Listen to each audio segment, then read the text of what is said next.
Hashtag Stop Galamsey Now. Hello, good afternoon and welcome to the Midday News. Let the water flow. I will speak to him directly. President John Dramani Mahama. Yellow blood. This bulletin is live on Joy 99.7 and Hit 103.9 FM here in Accra. We are on Love 99.5 FM in Kumasi, myjoyonline.com, and affiliates in all 16 regions of Ghana, including Kekeli FM Ho, Bishara Radio Tamale, KTU Radio Kofodia, Oyo City Radio Takrade, and Castle FM Cape Coast. We are live on X Spaces, Facebook, and YouTube. The Midday News is supported by Petrosol Platinum Energy, energizing dreams. Our top stories: pressure mounts on Director of National Council of Curriculum and Assessment as minority calls for his head over allegations regarding introduction of LGBTQ related content into SHS curriculum. Go online and you see it. Just yesterday they edited it. So that is a big lie. The Director General of NACCA must be fired for one, sleeping on the job, and two, and being complicit in this grand LGBT agenda. Details as lead advocates of the National Coalition for Proper Human Sexual Rights and Family Values calls for independent investigative committee to probe the issue. So what the coalition is asking for is the institution of an independent investigative body to find out exactly what is happening to our curriculum development. Also, Ghana's judicial system to shut down in 5 days as judicial service staff announces it will embark on a strike over unpaid salary arrears. JUSAC says its members will stay off work until the 8 months arrears are fully paid and has formally notified the National Labour Commission. We have sports. Controversy surrounds Ghanaian referee Daniel Lai ahead of the AFCON semi-final between Nigeria and Morocco.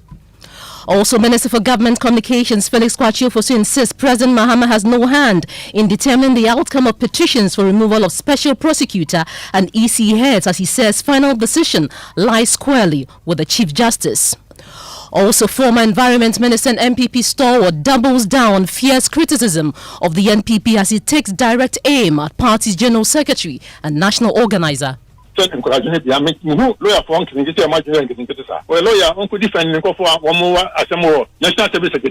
service honor. So when you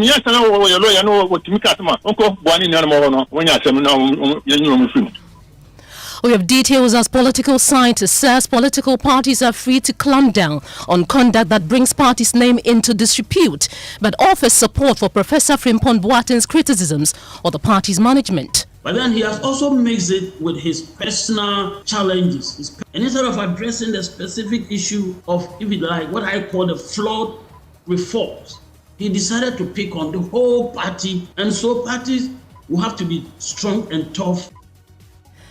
Details of these and more coming up. This is Joy News, independent, fearless, and credible. I am Pearl Ofori.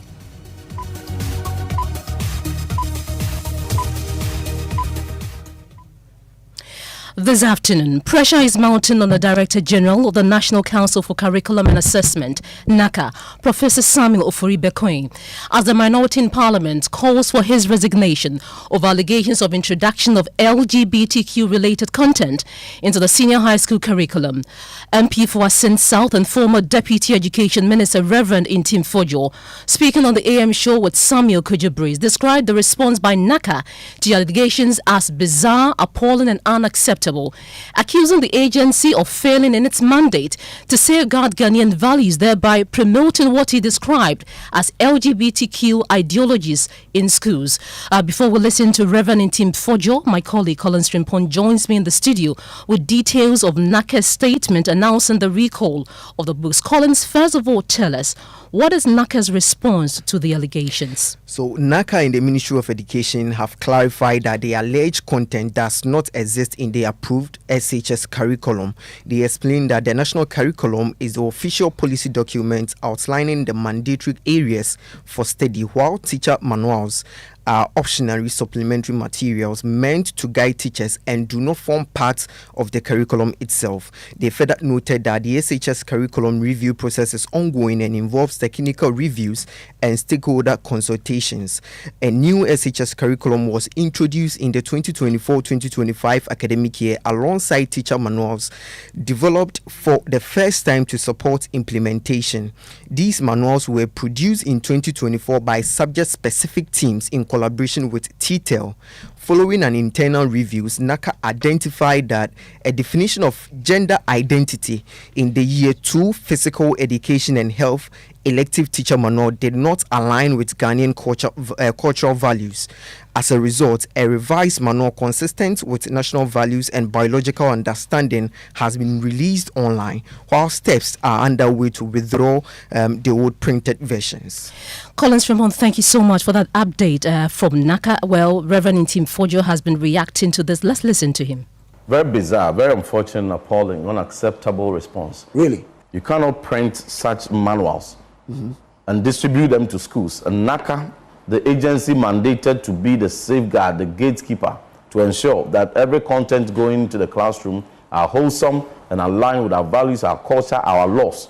And then you review such teacher manual, you approve them, you print them with taxpayers' money, distribute them. You are saying it's optional. If it is optional, will you expend taxpayers' money to print thousands of copies to distribute?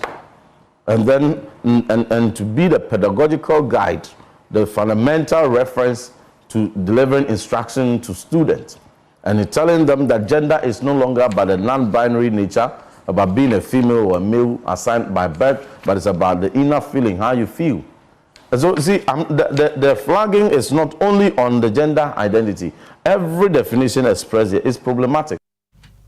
Our Reverend Intim Fojo further called for the resignation of the Director General of NACCA, Professor Samuel Ofori Bekoin, accusing the agency of attempting to shift blame onto TTEL instead of accepting responsibility for what he described as a failure of oversight that has exposed students aged 13 to 19 to what he termed dangerous and diabolical concepts. If they indeed did their job well and they didn't sleep on their job, or it's not their deliberate agenda, before the book will even be printed, that is the time they do review. You don't do reviews when you have already printed the wrong things and circulated it and enforced it, and it's been implemented already, taught 2 weeks in the classroom. So that is a lie, because if they reviewed it, they would have flagged it even before going to the print. So we flagged it just yesterday. Go online and you see it. Just yesterday they edited it. So that is a big lie. The Director General of NACCA must be fired for, one, sleeping on the job, and two, and being complicit in this grand LGBT agenda, and thirdly, coming to spill falsehood to Ghanaians. Now let's stay on this, because the lead advocate of the National Coalition for Proper Human Sexual Rights and Family Values, Moses Fuamoenin, is calling on government to set up an independent body to probe the allegations. He spoke on the Super Morning Show. This is the same NACCA that were at the heart of the comprehensive sexuality education document which was produced. Go back to 2018, 2019, and you'll see that what I'm saying is true. So what the coalition is asking for is the institution of an independent investigative body to find out exactly what is happening to our curriculum development and the influence of foreign cultures. We need an independent investigatory team to do this, because this is not the first time. And my brother, we have good relationship with the current Director of the Ghana Education Service and with the ministry. They're fantastic people, but there are lots of people also below that level, maybe at director level or whatever levels, who are keen on bringing this LGBT rights through the back door. Moses Fuamoenin is the lead advocate for the National Coalition for Proper Human Sexual Rights and Family Values. Let's go to the court now. And justice delivery nationwide is on the brink of a complete shutdown in 5 days, as the Judicial Service Staff Association of Ghana, that's JUSAC, which represents workers in the judiciary, announces an indefinite strike over unpaid arrears. JUSAC leaders say staff can no longer endure the delays and warn that court activities could be entirely halted from Monday, January 19, if the outstanding payments are not made. The association issued a statement, and my colleague Kweku Asante joins me in the studio studio with details. Quickly, what does the statement say? So we know now that Judicial has actually now written to the National Labour Commission declaring this strike. It says, from the understanding reached with government and in line with Article 149 of the Constitution, His Excellency the President approved a base pay increase of 10% for judicial service workers effective January 2025. Unlike other public sector workers, the implementation of the 10% base pay adjustment and related allowance was implemented in September 2025 with assurance that the rest of the arrears covering January to August will be paid subsequently. Engagements and understanding reached that the payments were to be effected not later than the 2025 fiscal year. Unfortunately, the government has failed to honor its promise of paying the arrears in 2025. Our members are fed up with the unbearable situation that have been subjected to by the government. We are unable to accept any more excuses. Therefore, the National Executive Committee held its emergency meeting and resolved to embark on an indefinite strike starting from Monday, 19 January 2026. The strike shall continue to be enforced until our demand for the arrears are fully met. Kwasanta with that statement from JUSAC. Let's stay with the story because the Minister of State in charge of Government Communications, Felix Kwachiofusu, has described the decision by the union to embark on a strike as unfortunate, but says the necessary protocols to deal with the issue will be triggered. The JUSAC strike action is regrettable. It's not a desirable situation, but I'm sure that there are long-established protocols and processes to address industrial action, and those will be triggered to address whatever disputes or grievances that may have occasioned this threat of a strike or a strike itself. That is what I'm able to say at this moment. Let's stay with labour unions because there is a strong resistance from civil society following protests by the Public Utility Workers Union and the Trades Union Congress over government's plans to bring in private sector participation at ECG. At a press conference yesterday, the Public Utility Workers Union and the Trades Union Congress registered strong opposition to government's proposal, insisting the introduction of a technical advisor is a disguised form of privatization. But civil society group, the Institute of Energy Security, disagrees, insisting the financial and operational challenges confronting ECG justify government's decision to explore limited private sector participation. A position government has maintained is aimed at strengthening revenue mobilization and seal leakages at ECG first. Listen to the General Secretary of TUC, Joshua Ansa, demanded an immediate pause in all privatization-related processes. The result of the turnaround program has been phenomenal. Verified performance data from this turnaround program indicate that ECG's average monthly revenue collection increased from approximately 900 million Ghana cedis to a record of 1.75 billion. This represents more than 90% increase in revenue collection. This remarkable improvement in revenue collection has ensured that power generators are now paid regularly, avoiding instance where independent power producers threaten or actually shut down their production plants. We request the government to take proactive measures immediately to end all forms of political interference in the energy sector, including the management of ECG and NEDCO. ECG and NEDCO remain critical national strategic assets, essential to Ghana's economic development, energy security, national sovereignty, and social equity. While we acknowledge that challenges ranging from political interference to operational inefficiencies persist within ECG and NEDCO, privatization or private sector participation is neither a viable nor sustainable option. Well, the Institute of Energy Security has been responding to the strong objections raised by PU and TUC. My colleague Stephen Mensah joins me in the studio with highlights from the Institute's statement. So take us through the statement. What is the Institute of Energy Security saying? The Institute of Energy Security is stressing that the magnitude of ECG's financial and operational challenges cannot be overlooked. Revenue leakages, technical and commercial losses, mounting sector debt estimated at over $1.5 billion, and ECG's exposure to IPPs, GridCo, WAPCO, VRE, among others, continue to pose risks to Ghana's energy security.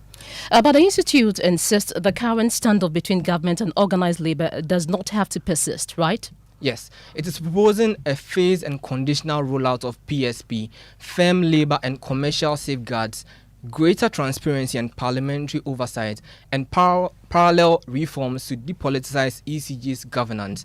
The Institute warns that technical soundness without social consensus remains political fragile. Collins Frimpong, thank you so much for that. Let's bring you other stories this afternoon. And Minister for Government Communications, Felix Kwakye-Ofosu, has insisted that President John Dramani Mahama has no hand in determining the outcome of petitions filed for the removal of the Special Prosecutor, Kisie Jaben, EC Chair Jean Mensah, and her 2 deputies. 10 petitions have so far been filed against the heads of the 2 institutions and have been forwarded to the Chief Justice, Paul Bafuboni, for determination. Now, updating journalists at today's Government Accountability Series, Felix Kwakye-Ofosu said the President, after forwarding the petitions, has no influence over the matter. Let me indicate that unlike the petition against the Chief Justice, the President's mandate in respect of the petitions against the OSP and the Electoral Commissioner and her 2 deputies ends with conveying the petitions to the appropriate quarter, which in this instance is the Chief Justice. That was done a couple of weeks ago. I think I announced same. A total of 10 petitions were received from various individuals and groups, 7 of them against the Electoral Commissioner and her 2 deputies, and 3 against the OSP, all of which have been sent to the Chief Justice. So the President has no role again in that. And in that regard, we cannot speak to it. I, as the President's spokesperson, cannot speak to it because I honestly do not know where things are. The Chief Justice's outfit will be in a good position to, maybe you may want to send inquiries to the Judicial Secretary for an update. The President will once again be called upon to act in that regard when the Chief Justice is done with determining prima facie whether there is a basis for it. When that happens, the Chief Justice will then set up a committee. In the case of the OSP, there are specific timelines that need to be met, but I don't think that similar timelines exist for the Electoral Commission and 2 deputies. So once a determination is made one way or the other on the veracity of the petitions so presented, then the President is mandated by law to act in accordance with the recommendations of the committee that will look into those petitions. So that is the process. But as I speak to you, there's nothing more for the President to do beyond waiting for the Chief Justice to do what the Constitution says he should do. Well, Felix Kwakye-Ofosu has also been given some updates on the latest government move to address the increasing assault on journalists, especially by security officers. Indiscriminate assault on journalists. Let me stress that, as President Mahama himself has been at pains to point out, government does not endorse in any way, shape or form any form of assault or heckling or harassment of any journalist or any other category of professionals for that matter. The President has also indicated government desire to partner various stakeholders to reorient personnel of the security agencies on how they should relate to journalists. I think that the general attitude of some elements within the security services is that journalists are a bit of a nuisance, especially when you try to poke and find out what is happening, which is your job. There are many, or there are some of them who are unable to tolerate or countenance that, and therefore vent their spleen on journalists in ways that are unlawful and seek to harm journalists. Government condemns this sort of posturing, and in the coming weeks we will be engaging the heads of the various security agencies to organize a series of activities to draw the attention of all members of Ghana security agencies that journalists are partners and that you have a right to nose around and fish out for information to keep the public informed. Indeed, all manner of people who work within the public space are subject to scrutiny. Now, before we take a break, the Vice President, Professor Nana Jane Opoku-Agyeman, has charged the Ministry of Youth Development and Empowerment to closely track the impact of programs that is rolling out for young people. The ministry has implemented a number of initiatives, including the Ejumera and apprenticeship programs aimed at empowering the youth of the country. Speaking during a working visit to the ministry, the Vice President assured officials of her office's continued support in advancing initiatives that improve the livelihoods of young people across the nation. My colleague Jema Pia is with the Vice President. She joins us live. Jema, what else has the Vice President been saying? So the Vice President said she was directed by the President to pay special attention to some ministries. And those ministries are headed, those ones headed by women, the ministries of health, education, gender, and also ministries headed by people who have been appointed as ministers for the first time, and that includes the Ministry of Youth. So she mentioned that this is to close the gap between the two offices to ensure that they work together in the interest of the youth. Now, during a presentation made by the Minister for Youth, George Opariado, he outlined the successes and the challenges that the ministry is facing. He said the ministry has been able to initiate and roll out some programs, including the Jumara program and the apprenticeship program. But the NSA military training is still on hold because of financial constraints. So he pleaded with the Vice President to intervene and asked the Finance Minister to release some money to help them implement that program. We understand the Vice President is visiting another ministry. Tell us more, briefly. So the Vice President is currently at the Local Government Ministry. The Minister, Ahmed Ibrahim, his deputy, the Greater Accra Regional Minister, and some staff of the ministry are all currently at the conference room, and the Minister is briefing the Vice President about the work they have done so far and the challenges they are facing. Pearl. Thank you very much, Jema Pia, for that update. You're listening to the Midday News. Still to come, former Environment Minister and NPP stalwart doubles down on fierce criticism of the NPP as he takes direct aim at the party's General Secretary and National Organizer. National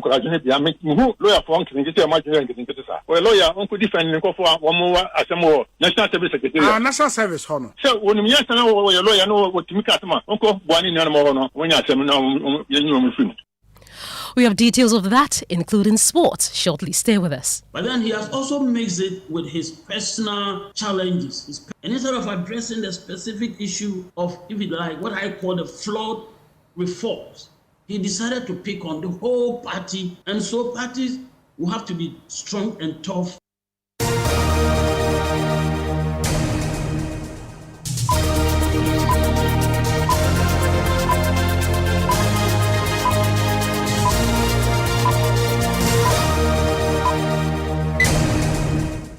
You're welcome back to the Midday News. Thanks for staying with us. We have sport and Mubarak is here. What do we have? Well, so Ghanaian referee Daniel Lai will take charge tonight as the match official for the 2025 AFCON semi-final between Nigeria and Morocco. However, there have been reservations about his appointment. Joy Sports editor Fentio Tahiru Fentio is in Rabat and has more. This is the second time Daniel Lai will be officiating at this tournament. His first game was a group stage game between Burkina Faso and Algeria. Now, he was on VAR duties. Morocco beat Cameroon 2-0 in the quarterfinal, and there was an incident with Brian Mboimo where the VAR didn't call the center referee to review the incident. And so Daniel Lai has been on the firing line for a little bit, but now he is going to be the main man. And a lot of the conversation has been about how this could potentially impact the game. Nigerians have issues with him potentially being a Ghanaian and Ghanaians not wanting Nigeria to win. And then you have the Moroccans should potentially have issues with the fact that he's West African and he could be fraternizing with the Nigerians. So either way, it doesn't appear that Daniel Lai will win this unless he has an absolutely flawless game. Well, the Nigeria-Morocco semi-final kicks off at 8 p.m. Before that, Senegal will face Egypt at 5 p.m. Back to you, Pearl. Thank you so much, Mubarak. In other stories this afternoon, former Environment Minister and NPP stalwart Professor Kwabena Frimpong is doubling down on his fierce criticism of his party, the NPP, this time going directly after the party's General Secretary and National Organizer. Professor Frimpong comments that the NPP, as it is currently a fake party, has drawn anger from the party's leadership, which has since initiated processes to expel him. But speaking to our sister station at Asempa FM on Tuesday, Professor Frimpong described the current leadership as one that is destroying the NPP, with particular emphasis on the General Secretary Justin Kodia Frimpong, who had claimed the NDC had hired him to divert attention from key national issues.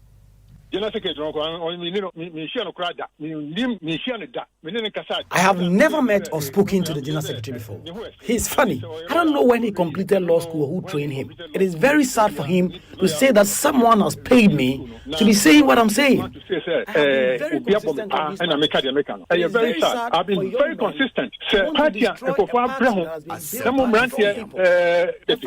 can you a program that ends at 10 p.m. and then before morning, he's fake. How can a General Secretary issue a statement in the morning about a program that ended about 10 p.m. the last night? I don't care what they do. Everyone does whatever they want, even with the electoral register. There are irregularities. He also took aim at the national organizer of the party, Henry Nana Boakye. But no, they cannot they cannot sack me from the party because the party is not theirs, and I don't recognize them as the true MPP. It's annoying for a general secretary, a young man, who can say, will be a bumper, say behind this before bumper, make it can simply to divert attention. We are lawyers also. They cannot sack me from the party because the party is not theirs. And I don't recognize them as the true MPP. I have never met the General Secretary. I don't even know him. And you make such serious claims against me that have been paid by the NDC to divert attention from serious national issues. So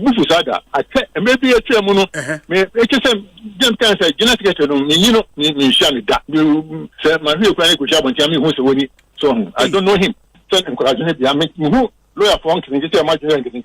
I have never met the General Secretary. I don't even know him. And you make such serious claims against me that have been paid by the NDC to divert attention from serious national issues. I've never been this angry. I've never seen such young lawyers with feeble brains. What's the trial report? Said yes, you can't guarantee. I need a way forward. And I'm trying to make and man, come to Bobia. We try to crown Namely Bram was 2 years, 3 months.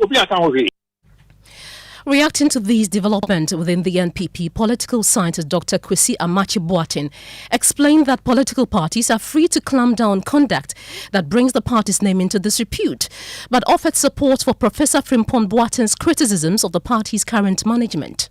And these are some of the concerns that people like Professor Frimpong Boateng has. But then he has also mixed it with his personal challenges, his personal anger with what happened to him when he was in office.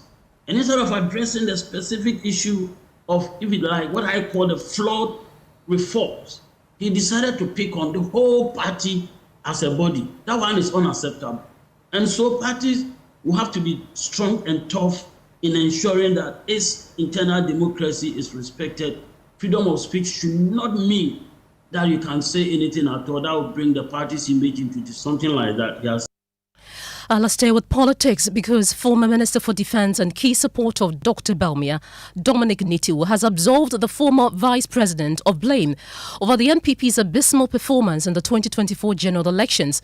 Dr. Bawumia has come under severe criticism ahead of the January 31 flag-bearer race, with some of his competitors insisting the 2024 result is a vote of no confidence in him, reason he should not be voted to lead the party again. Responding to some of these criticisms on PM Express, the former Defence Minister reviewed 5 key findings from Professor Michael Quay's investigation report. Point is contrary to the assertions. People got angry with us because if you are living in a compound house, if you are living in a compound house and somebody brings a refrigerator, a fridge home because he is a delegate, and then they say you go and vote, people got angry with that. That's one. So the monetization of your internal politics. Yeah, people got angry with that. Okay. That's one. 2, people were generally not happy with some aspect of our governance system. So they were misgovernance. Okay, they were not happy. No. I said people were simply not happy with some aspect of our governance system. So there was some misgovernance. So people were not happy with it. You keep pushing words onto my mouth. I use some word. I said people were not happy with some aspect of the governance system. Okay. 2. There's another word for misgovernance, shorter. 3, I also said to you that people felt that there were certain things they deserved in terms of projects that they didn't get. Okay. The set of benefits. So NPP failed them. Your government failed them. I'm saying something. They didn't get. Okay. That's 3. That's 3. Then again, people also felt that there was some behavior from some of us as appointees. Arrogance, etc. some behavior from some of us that people felt they were not too comfortable with. And they felt that... What behavior? If you don't disagree with the... we can go into each and every one of those items, but I'm just itemizing them. So behavior. Good. And so that makes people also felt that. Then they said, so they stayed away. And the fifth one is that especially the economic decisions that we took, in some of the economic decisions that we took, like you mentioned the DDF and like those DDP and all that. DDP and those things. Some people felt deeply hurt. So, Yet former Minister for Defense Dominic Nitu was speaking to Evans Mens on PM Express yesterday.